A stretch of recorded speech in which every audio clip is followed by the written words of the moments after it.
Recording. I've got Okay. this. Great. Okay, thank you. So welcome to AIM Tip 4. We're talking about AIM Quality Indicator 3 today. So let's go ahead and get started. I think thank you to Luis is going to be redropping some links. If you came in about 5 minutes or so ago, you will have seen a link to the folder with AIM 4 tips materials. And every once in a while, between Luis and anybody else, if you see people coming in, of course, in Zoom, as links get dropped in the chat or anything is in the chat, people who aren't in the room at the time will miss that information. So if you help us out as people come in and point them to the AIM Tip 4 folder, it has the slide deck for today, as well as the K-12 quality indicators. And I'm excited to say that the quality indicator document has a bit of some improvements. So it's almost web ready. As you know, we've had the on our previous website, the quality indicators with critical components were on the web pages. And in the new website, we've decided to make them downloadable documents. So there's been a bit of a delay in the translation of the web versions onto those publications. But the link that is in the AIM Tip 4 folder has that document that will be on our website shortly. The critical components in the K-12 document compared to previous documents with the K-12 critical components haven't changed all that much. It's just the formatting of the document with the citations and everything is now more formal, more complete. So we'll take a look at AIM Quality Indicator 3 as it appears in that quality indicator document in the second half hour of today's AIM Tip. The first 30 minutes, we'll take a look at AIM Quality Indicator 3 a little bit more closely, and then there probably will start a discussion shortly after, before we hit 2 o'clock Eastern. So AIM Tip 4 is about quality indicator 3. Remember that in the description for each of the AIM tips, there is a link that takes you back to a recorded webinar from 2019, where we talked about each of the quality indicators with our previous cohort. So if you go back to 2019, I believe this was at the end of February 2019, we talked with David Davis from Florida and Jessica McKay from Isleta Independent School District in Texas about their implementation of Quality Indicator 3. David spoke a lot about some of the state policies and guidelines in Florida, including those related to accessible educational materials and AT. He shared a rubric that Florida uses around procurement. And Jessica spoke as well to procurement and rubrics that her school district was using based on some of the policies at the Texas Education Agency. So both of those examples that are in that recorded webinar really provide examples of taking policy and translating them into guidelines, particularly those policies that are quite complex because they're about procurement of accessible materials. They're related to NIMIS and the Individuals with Disabilities Education Act. So some of those policies that do get very complex and caught up in a lot of legal issues around supporting students with disabilities and obligations of states and districts. Some of those examples that Jessica and David provide are helpful, and you'll also find them in the AIM pilot as well. So last week, we looked at, in AIM Tip 3, we looked at quality indicators 1 and 2, a coordinated system in timely manner. Today, we're digging into written guidelines. Next week, the topic will be training, what we call training accessibility heroes under quality indicator 4. On April 15th, we'll look at data, both data collection and using those data to guide continuous improvements in a system. And then we'll wrap up our spring series of AIM tips talking about quality indicator 7 on April 22nd, allocation of resources.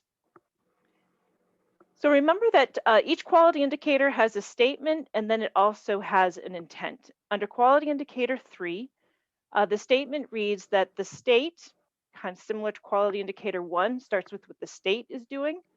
So quality indicator 3 refers to what the state responsibility is, and that is to develop and implement written guidelines on the provision and use of high quality, accessible materials and technologies, and disseminates these guidelines to all stakeholders. So it's both the development and then not forgetting about the dissemination piece. And a lot of the conversations that Luis and I have been having with states, that comes up a lot, especially observing conversations between the state AIM leadership team and districts, where it becomes clear that a lot of these policies and guidelines may be in place, but the districts aren't aware of how to find them. And then school districts ensure the guidelines are implemented locally. So in some cases, that means that the guidelines are provided from the state in a way that makes them adaptable to the district to implement them in ways that their teachers understand, to conform to the district policies. And that can happen in any number of ways. But one of the reasons that each state AIM leadership team in our cohort is working with 3 districts is to get a better understanding of how that process happens. The state develops these guidelines based on federal policy, provide those to the districts, and then the districts use those guidelines to support their own operating procedures and support their staff, students, and families. So the intent of the guidelines, they're informed by federal, state, and local policy. They document the roles and responsibilities for timely provision and the use of high quality materials and technologies. And I think oftentimes, currently, and probably we're at the AIM Center, we probably focus a lot on the provision piece and sometimes don't follow through and really talk about the use, which is essential. And you'll see on our website, we do have a lot of guidance and we have examples and supports around the use of accessible materials and technologies. But oftentimes at the state and district level, if we are providing the materials in accessible formats with accessible features, they're high quality, they're provided to the student in a timely manner. Sometimes I think we even forget to say around best practices that we're also supporting the use of those accessible materials and technologies. And then those guidelines are communicated in multiple formats, broadly disseminated to ensure that all responsible parties can understand and apply them. So that's the statement and the intent of quality indicator 3. When you look at quality indicator 3, you'll find a number of these components, and each of them really break down what we mean by guidelines. First and foremost, that these guidelines really are pulled from policy. So we're not talking about quality indicator 3. It doesn't say that policies are used in the provision of accessible materials and technologies, but guidelines are used. So starting with those federal policies at the state level, your state level people applying those federal policies in the development of guidelines. And those policies include IDEA, ESSA, Section 504, and Section 508. Those really form the framework that relates to the provision and the use of accessible materials and technologies in K-12 schools. Also to specify relevant state and local guidance and plans when you're at the district level.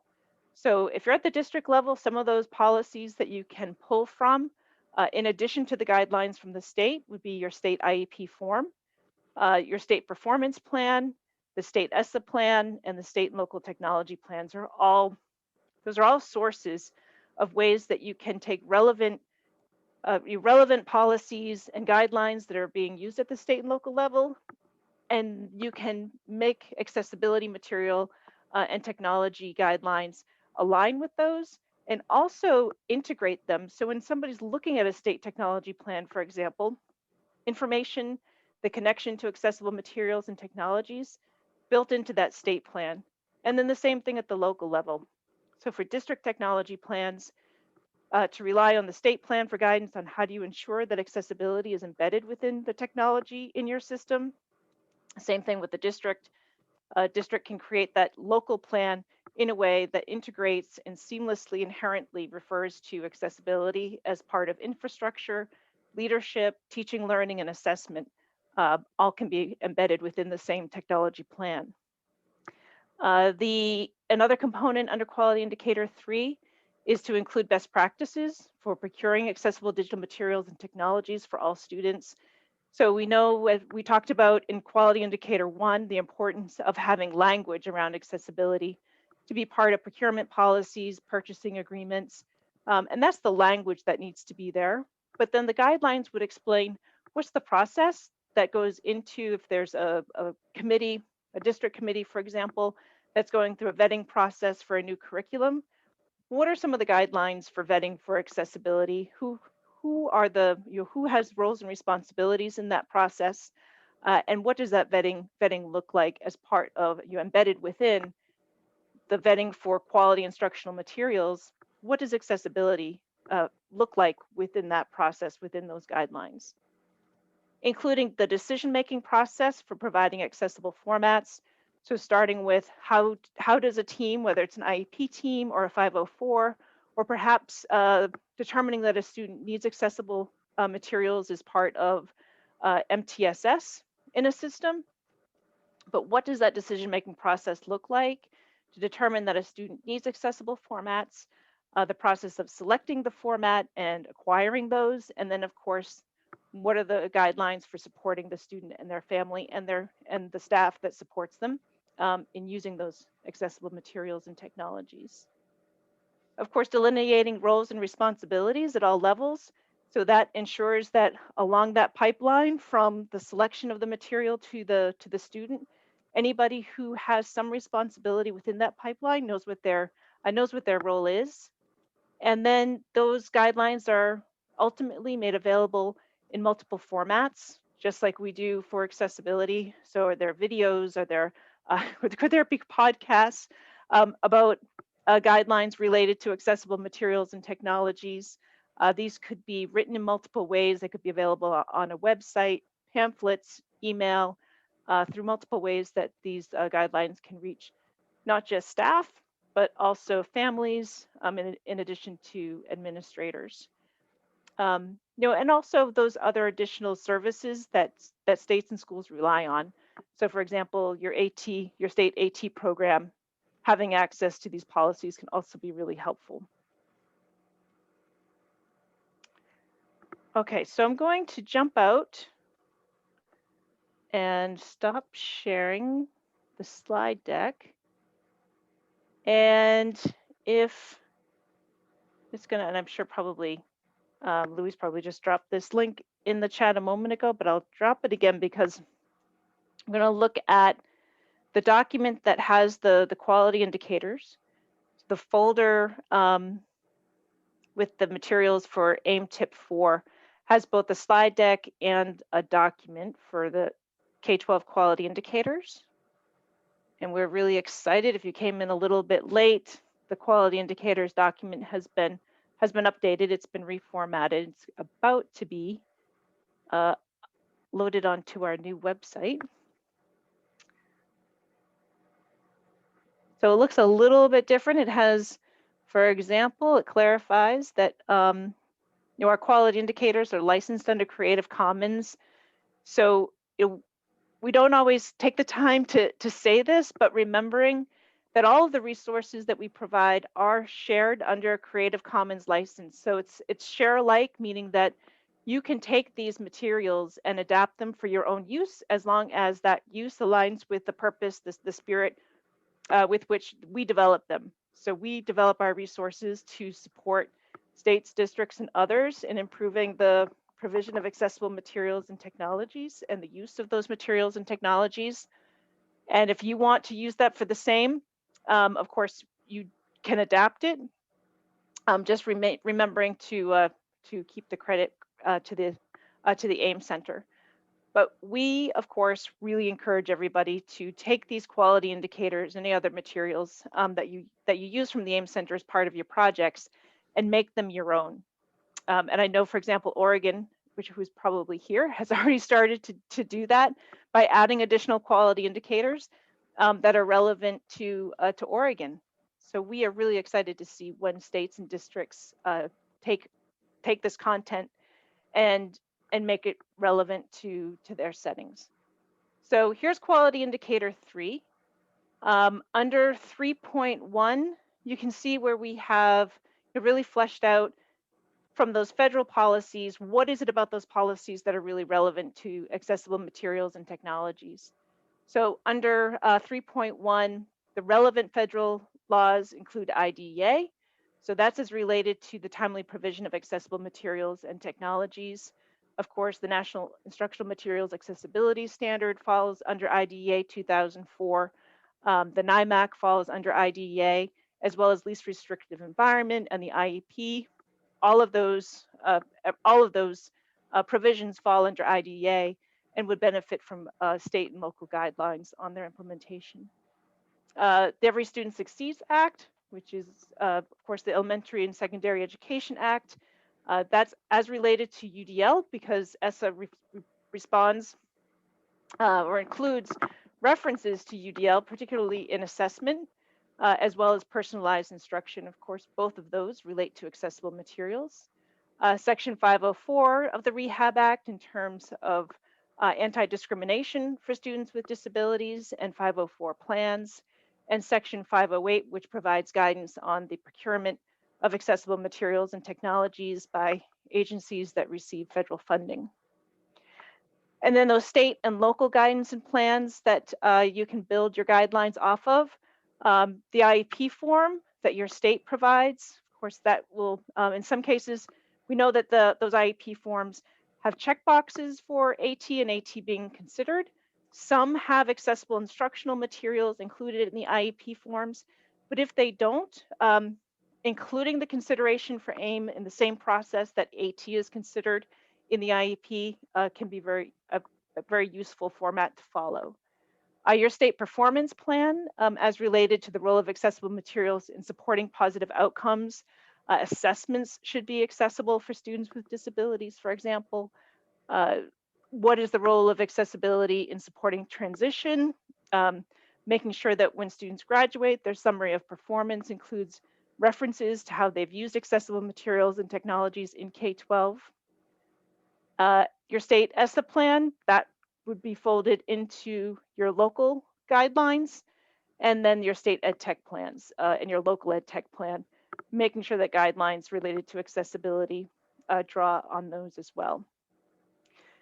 For procuring accessible digital materials and technologies, this you'll see references or reflections back to quality indicator 1. So what are those guidelines by which accessibility requirements are included in purchase agreements? So yes, the purchase agreement should include, or procurement contracts should include accessibility language, but what we often see is the accessibility language is there, but nobody knows that it's there, or if they know that it's there, they really don't understand how to implement it. So the guidelines really explain why that language is included in procurement policies and contracts and purchase agreements, and what are some of the guidelines for ensuring that that clause is followed, and that there's some communication in the process of procuring materials and technologies from vendors in a way that makes sure that it's accessible. And same with evaluating the accessibility of curriculum and educational products, so that goes to the vetting process. The guidelines for decision making for providing accessible formats. So while 3.2 really focuses on the procurement at the systems level to minimize the need to retrofit materials and technologies for students who use assistive technology, 3.3 focuses on you purchase something that's not accessible for students with disabilities. Most specifically, it's text-based, so it could be a print textbook, or it could be a digital book that follows a print textbook format. So it's a digital instructional material that has static text and images. And that's not, if it's not accessible to students, how do you make sure that you get accessible formats of that? And because that gets tied up in copyright law and IDEA, that's why it's so preferable to purchase accessible, so that you can minimize the need to go through this process of considering a student's need for that accessible format, selecting the accessible format that the student needs, whether it's Braille, large print, digital text, tactile graphics, or audio, identifying the sources of those accessible formats, and of course, Bookshare, Learning Ally, American Printing House has the Louis database. So there are options out there, and then providing the support that the student needs to use those formats successfully. And then, of course, in that whole process, protecting copyright on behalf of publishers who comply with that copyright law, which is the Chafee Amendment. And then the guidelines that delineate roles and responsibilities at all levels. And there are specific examples in here to show what that means. So in the decision-making process of a student's need for accessible formats, what's the responsibility of each team member? Because that process really follows a team decision-making process. So who would be within an IEP team? What is the role of each of those individuals? So the special education teachers, general ed teachers, curriculum people, the family, the student, what is everybody's role? In the training of personnel and families, what are the roles and responsibilities?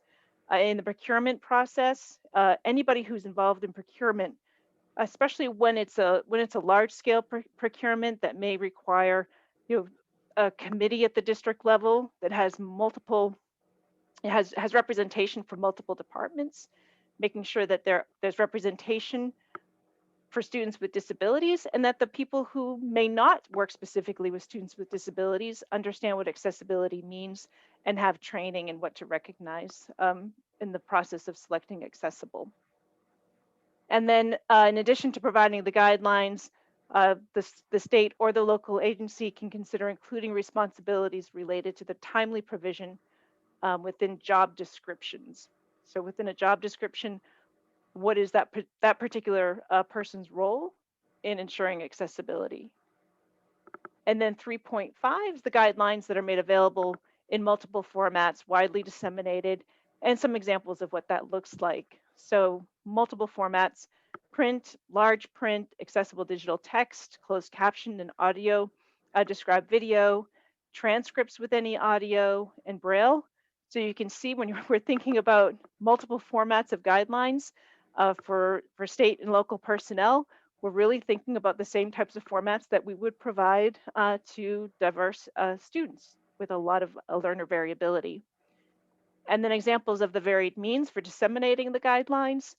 We brainstormed some examples of what this might look like. Of course, websites within technology plans, reference cards could be distributed, infographics, pamphlets, handouts, and of course, email. Of course, people lose things in their email. So if you're going to do it by email, make sure you reference other places where people can find these guidelines. So that is quality indicator 3 as it appears in within the quality indicator document.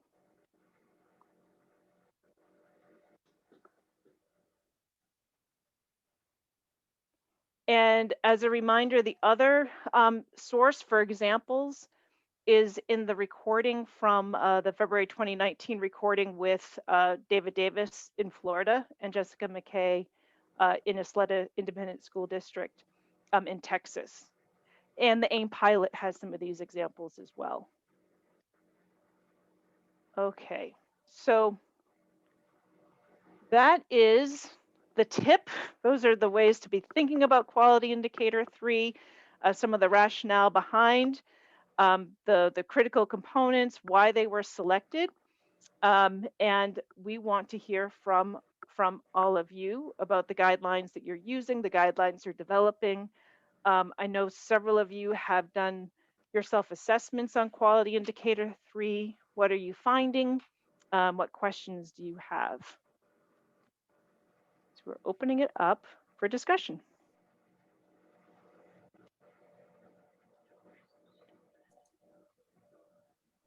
Oh, and I can see the discussion's already started in the chat, but we can go back to that. Go ahead, sorry. I was going to say, it's funny that we should be talking about the quality indicators, just coming from the SLATE meeting, State Leaders of Assistive Technology in Education.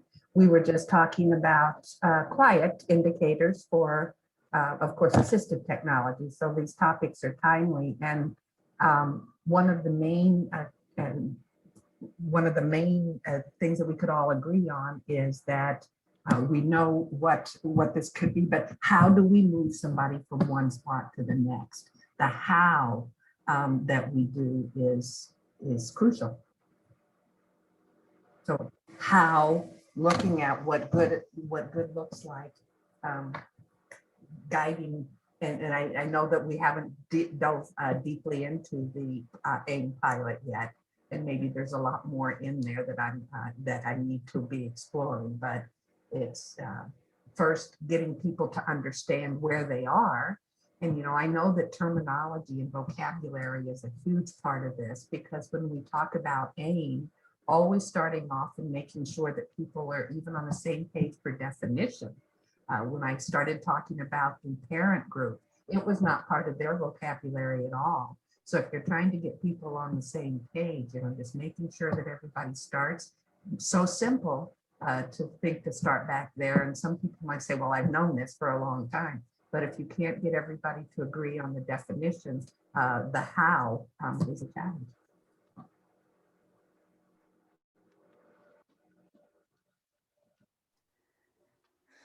I can share a little bit about Oklahoma.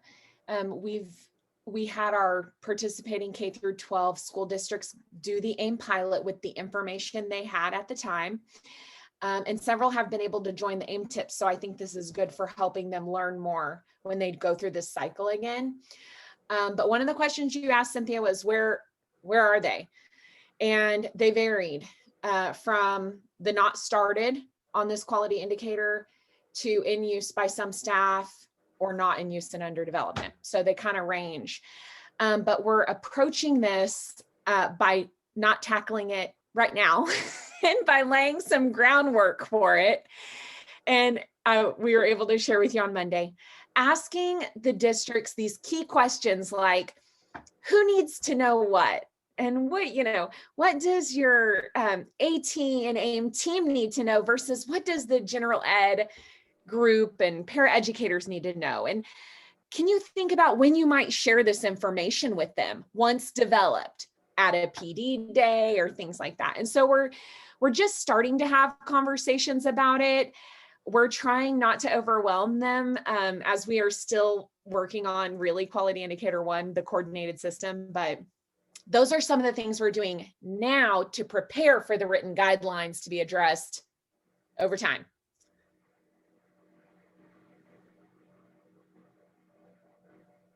Great, thanks for that, Allison. And to clarify for the other states with Oklahoma and your role is just to remind folks that what Allison and Linda are doing in Oklahoma as the AT program, they're not in SCA, which puts them in an interesting position, but they're facilitating both the state and the district growth and understanding of accessible materials. So I just wanted to point that out as Allison is talking about coaching with the districts. They're doing it from an AT program position rather than from a state position. And Deb, I wanted to thank you too as well for that that reminder of the how and just how critical those starting points are. And I think that Oregon has been going about that how in a really interesting way, just by being, I think when I've been watching Oregon, it's just this level of creativity and going about looking at the quality indicators. Yes, there's a lot there, but what is it that Oregon can add? What is it that is going to make Oregon's implementation of accessibility of materials and technologies different and characteristic of your state's needs? So that's why I had called out the addition of quality indicators, and thank you for adding to the chat that you're adding student advocacy as a primary goal focus. So Mary Lane here from New Hampshire. How's everybody doing today? Happy spring. What I'm going to talk about is a couple of talking points about the importance of leadership to understand. So those that are in decision-making roles and responsibilities in the state departments of education to truly understand the importance of a state guideline. And let me tell you why. Because we're responsible annually as a State Department of Education to the Office of Special Education Programs to submit a report that talks about the roles and responsibilities, and one happens to be about the NIMAS, and that we engage districts with policy and procedure in order to get their federal dollars to be able to either agree to work with the National AIM Center or to do it on their own. So as much as you can educate, they quickly, everybody understands, even at the state level, work with the National AIM Center and the NIMAC. And I know they're different, but then to look at, in New Hampshire, we currently have New Hampshire Aim Guidelines, but it specifically addresses our roles and responsibilities under the Blind Act and working with the American Printing House for the Blind, and our role and responsibilities about a federal quota, procuring products from American Printing House, and then disseminating it out to families and schools. So one of the things that I'm proud to say, the deputy commissioner and the commissioner understands that now we need to go back in and look at that current New Hampshire AIM guideline and assure that we're really addressing all through the AIM indicator work. So it's been great to be able to help leadership understand, yes, we did sign the checklist for OSEP around, we're going to make sure, but then what specifically should a New Hampshire state guideline look for? So I am going to look towards the National AIM Center to help educate and convince what we really need for our New Hampshire AIM guidelines. Does that make sense, Cynthia?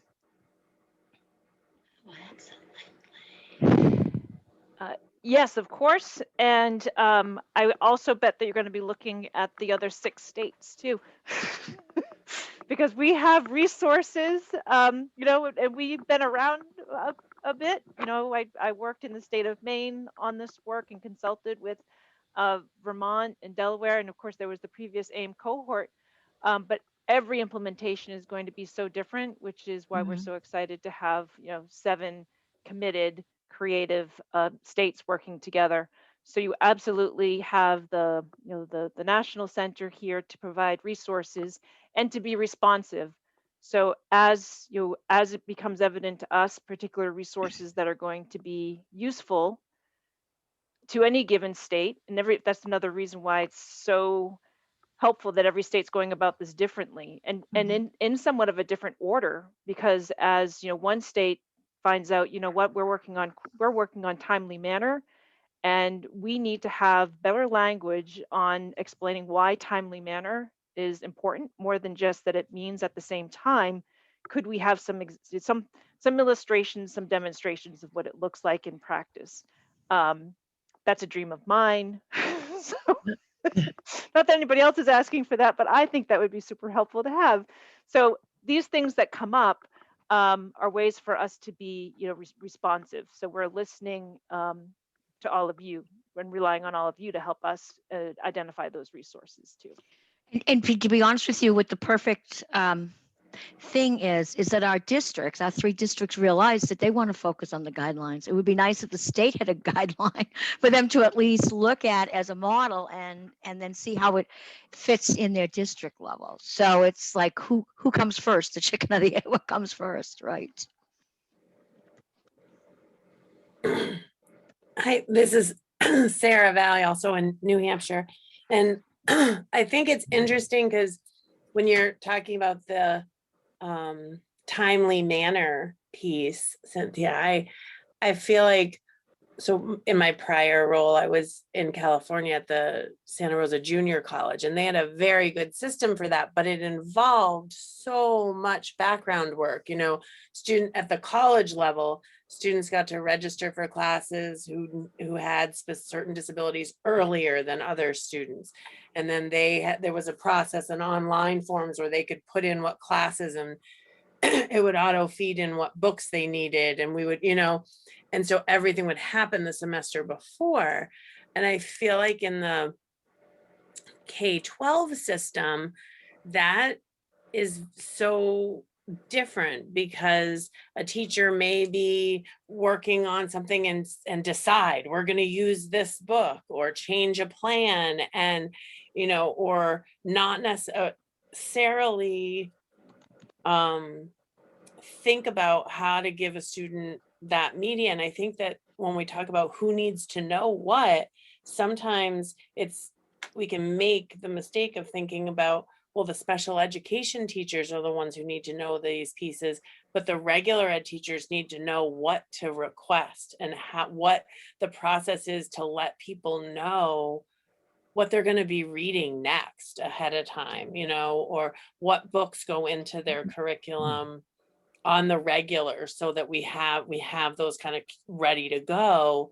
And I think that's that piece where we can really kind of have pockets in a district of excellence in terms of providing things in a timely manner, and pockets where things get dropped depending on that continuum of professional development. And when you have staffing changes, or do the paras need to know, because they often know what books are going to happen?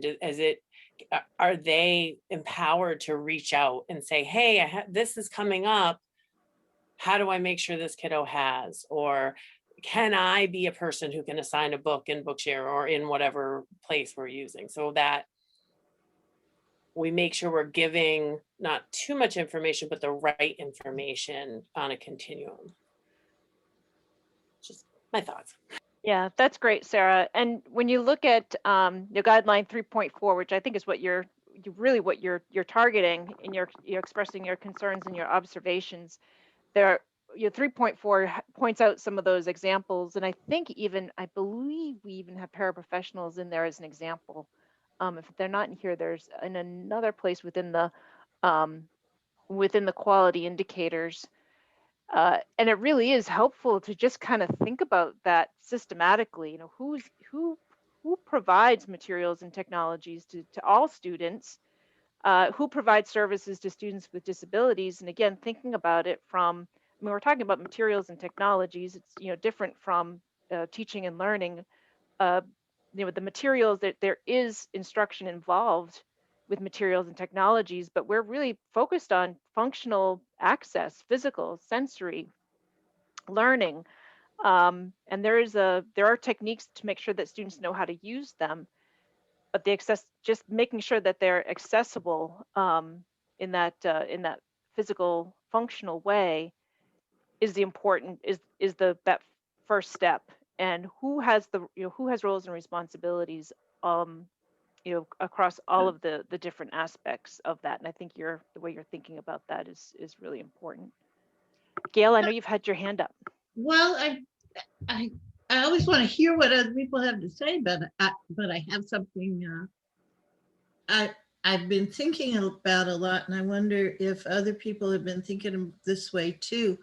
One of the things that's happened for me, being a part of the leadership team for the AIM cohort in Oregon, is that I have begun to learn all the different accessibility things. And that what made me think of it was the list that you went through for us about where you might find references to AIM or opportunities to do AIM. And what really strikes me is that we work in silos. So in this project, I've had the opportunity to get to know our state curriculum person better and better all the time, and I hope that continues. But she's got all kinds of accessibility language in the work that she does in curriculum review and curriculum adoption that I had no idea existed. And I've worked in Oregon for 40 years, so you'd think I would.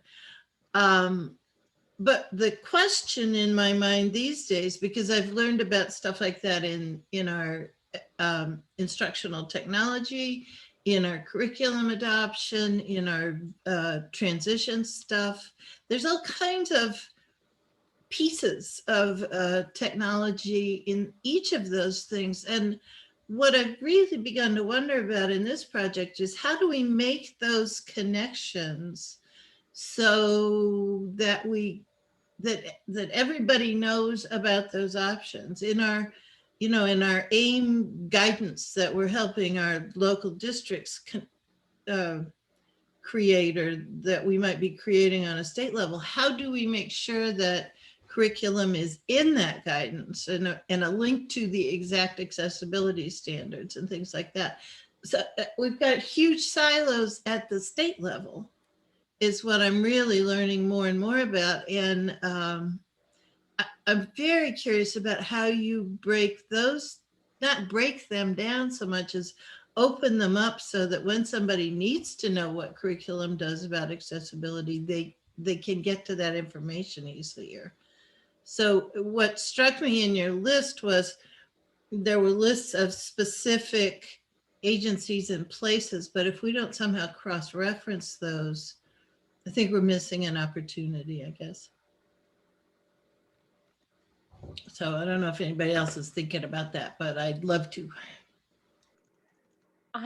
Gail, I want to share with you what we've been doing in Oklahoma, and I'll be brief. And I know this is different in different states, but so the ATX program contracts with the State Department of Education to serve students with disabilities and their AT needs. Under that is AIM, and it actually started with AIM, and then it expanded to AT. It's a longer story than I will tell you now. So we also had this other thing going with early childhood and early intervention, and had this idea that what we were doing here didn't know what we were doing over here. And it was both with the State Department of Education. So we asked if they wanted to start meeting on a quarterly basis. And I'm telling you, it's a longer story than I'll really say, because sometimes I thought we were only going to be the ones to show up at the meeting, but they always came through. But what I can do is I can share with you the list of people in Oklahoma who we started with. And every quarter we take the lead and we organize it and we have an agenda. And even if it's just reporting out about what's going on with AIM, and we have the textbook people from the State Department of Ed, the person come, we have an assessment person. We've recently invited the person who connects with CETA for the Ed Tech plan. She's new. We have some AMPs, so like our AIM Center and Liberty Braille, it's a group who contracts too. Anyway, we get around the table, we invite early childhood representatives too. And I can even share an agenda. It does not have to be, it really started out with just updating each other and seeing what everybody was doing. But you know how it's grown with AIM cohort is that we found out more people we need to invite to the meeting, and we've invited them and they've come to the meeting. And we started looking at that group as part of the coordinated system for Oklahoma's AIM provision. And all that's done is shown us how many more players they are in the coordinated system. But what we're doing is we're inviting our K through 12 SPED directors who are in the AIM cohort to come to those meetings. And we're asking the players who are already attending to share out about what they do related to AIM. So we have the textbook person share. We did 8 of them at our last meeting. Since then, we've thought of 8 more that we could do. And we're just taking about the first hour. It takes about an hour to an hour and a half. And they just share these high level, who do we serve? How are you eligible? And I have an accessible template we've been having them fill out. Just give them about 8 to 10 minutes. And they're sharing from their mouths to the school district's ears. And we're just trying it as a part of the AIM cohort to see if it's a good way to transfer the information. And if it is, the idea is to collect these resource sheets and share more widely. But, you know, I kind of think of this as a science experiment at some level. But we can share any of that info. It started years ago. And in the beginning, it was a little bit tough to kind of get the buy-in with it. But it's been so fruitful.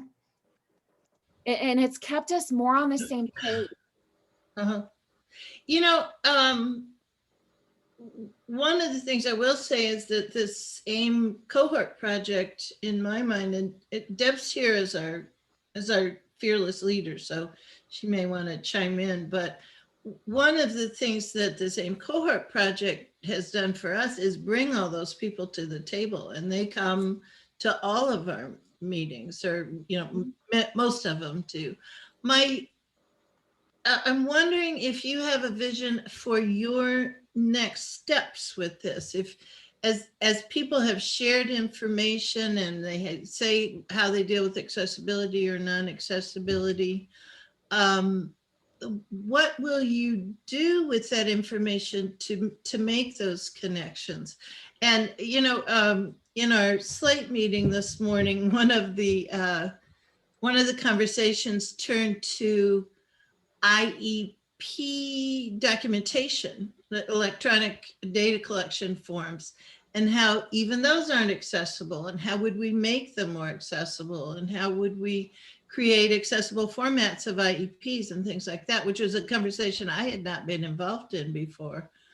But I'm trying to get a handle on, is there a way of thinking about it that would lead us to a transformation, so that we don't have to have a lot of meetings and share information because people are aware of what the opportunities are?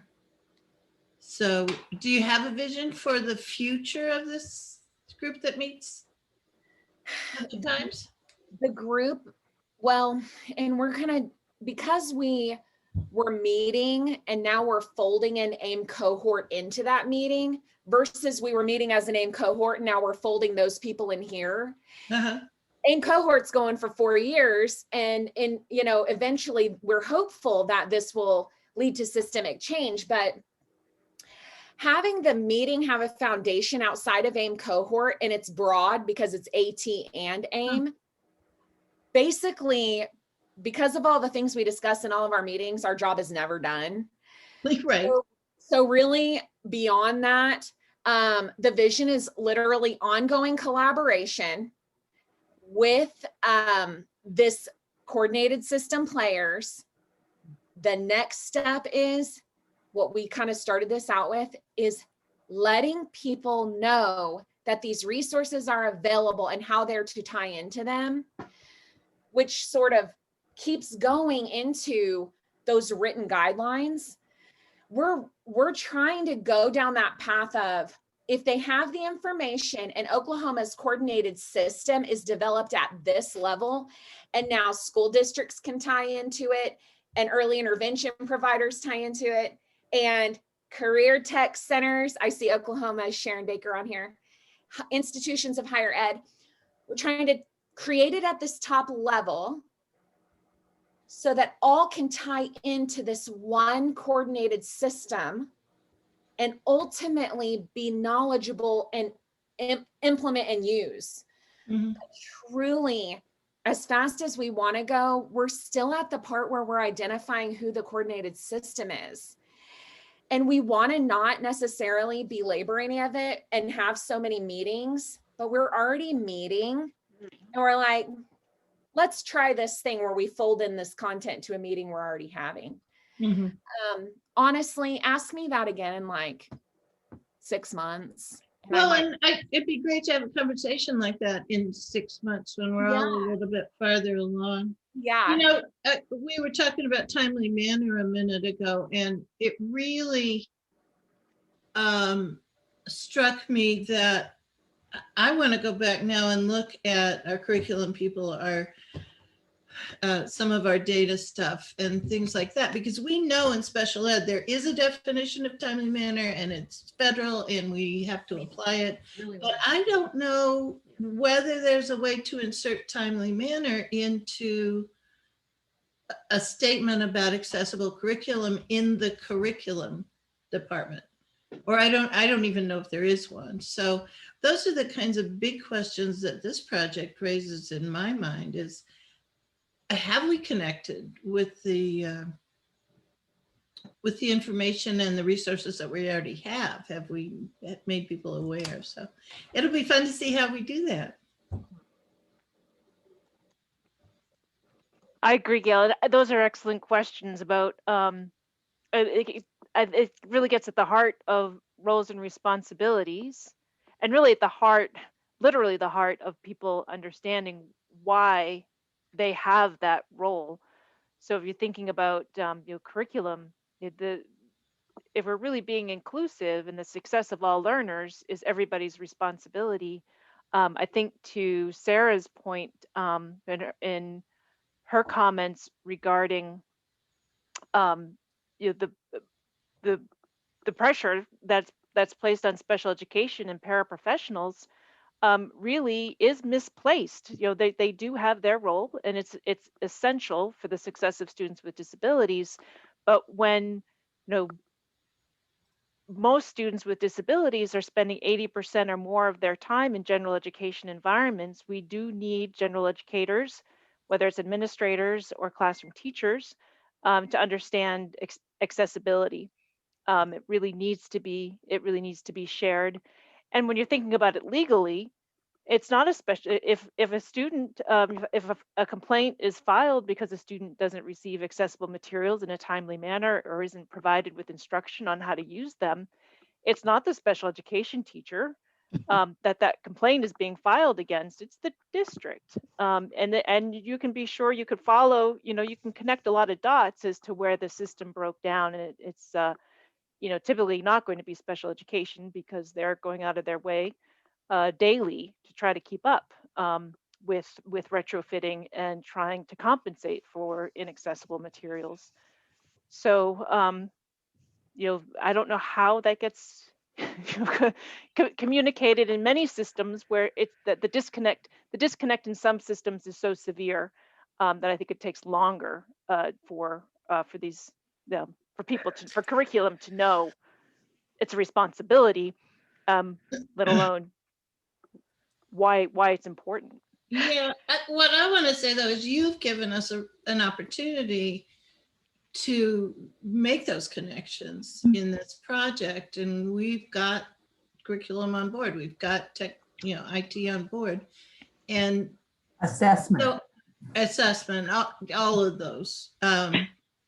So I'm looking for opportunities to, Deb, you're always talking about shared vocabulary, and the notion of shared vocabulary has really jumped up in my thought process in the last couple days because of this opportunity to not only share the vocabulary, understand it as a group, but also to get it into other people's documents. Absolutely. The shared vocabulary for AIM, you know, and I've said this several times, so if I'm repeating myself, apologize. But whenever I was talking to each of our leaders, considering bringing them on board, is this a term that is used in your world? And in the parent world, in the higher ed world, the answer was no. With even getting on that same page.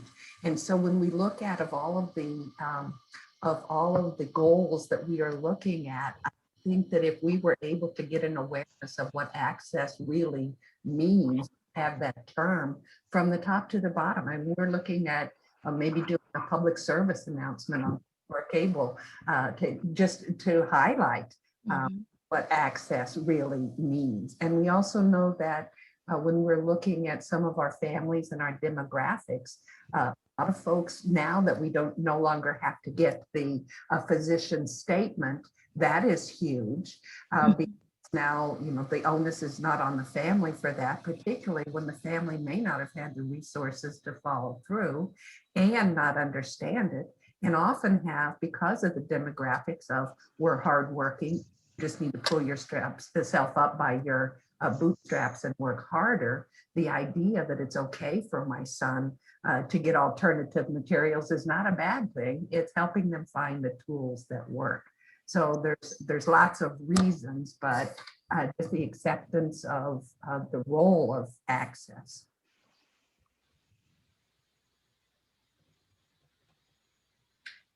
Right, well, thank you so much. Oh, go ahead, Deb. Share an update on the Bookshare. You had mentioned, did we want to have from Bookshare at our next meeting? And I chimed in that they were having a hard time getting data out to folks. And so Fred Sloan is the person that I talked to, and he did just yesterday get the files to me, the data that I was looking at. And he made, and you know, I'm finding that Bookshare is less and less the first place that people go partially because, and this has been for a long time, going back to whenever I was helping kids get the material they needed, that yes, this book is listed. We go through, we get the book, and then it's, oh, by the way, we don't use that book. And there are people who are doing homegrown curriculum and literally cutting and pasting things. Mhm. Talk about that. Our work is huge, talking about people who are purchasing, and in the meantime, people who are creating things on the fly because they didn't have digital curriculum. But Fred is saying to me that it has dropped everywhere over the last year, the usage, and part of that is that people are, maybe kids who should have been qualified or not. Maybe people are not requiring with calling with the support. But I think we also need to know that there are a lot of people who should have documented for getting alternative materials that have not been. And so a lot of it is changes in roles, and somebody signed them up, and now nobody is following through with that. But Bookshare it is maybe not be the most desired resource at this point with some of the changes that they've got going on. Can tell you that hi, I'm Kristen Hughes. I'm from New Hampshire, and I'm their assistive technology coordinator in a district on the Seacoast.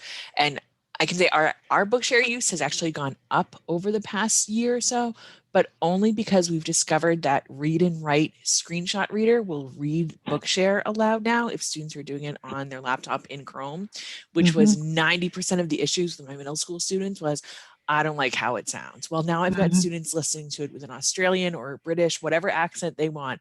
And I finally got the buy-in I was looking for. So while I agree, it's such a struggle to keep that up with the students and the families of keep up using it. That has been a huge growth for a lot of my students, along with the policy, quote unquote. I can't make them sign off on anything. I don't have that much power, but I ask that if a para or a teacher is going to request a book for a student, that the student emails me, and the teacher can stand right next to them and they just email me and they ask, and that way we're getting the buy-in and the knowledge of the student that they can request and they can advocate for these things. So it kind of comes back to what Oregon talked about the self-advocacy. And I've now got, sixth graders who, first of all, teaching them how to use an email. That nothing good has come out of COVID, except my middle schoolers now know how to email people. They know how to self-advocate for that. And that's been a huge, huge help for them working in those self-advocating skills.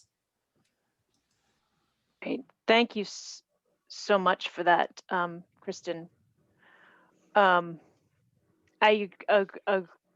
agree with these assessments around what the sources of these materials. It's getting more and more complicated. So the quality indicators and these guidelines can only cover really so much. A lot of this conversation can be picked up next week when we're talking about quality indicator 4, which is training accessibility heroes. Because I think once people have a better idea of what accessibility means, and we're not just talking about print textbooks, for example. We're not just talking about retrofitting and fixing. We're not talking about special educators, doing all kinds of calisthenics to figure out how to make things work for kids with disabilities.